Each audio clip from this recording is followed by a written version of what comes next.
Abi gidin diyorlar. Gidin diyorlar.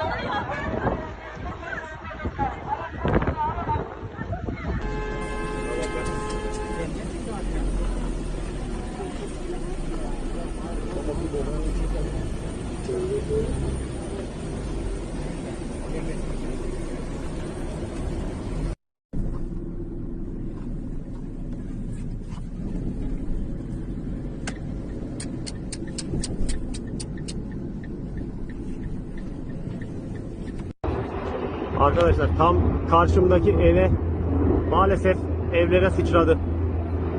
Maalesef evlere sıçradı.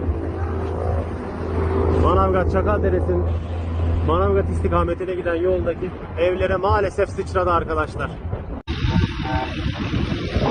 Evet. Burayı deminki yeri bayağı bir alev aldı. İnşallah binalar bir zarar görmez.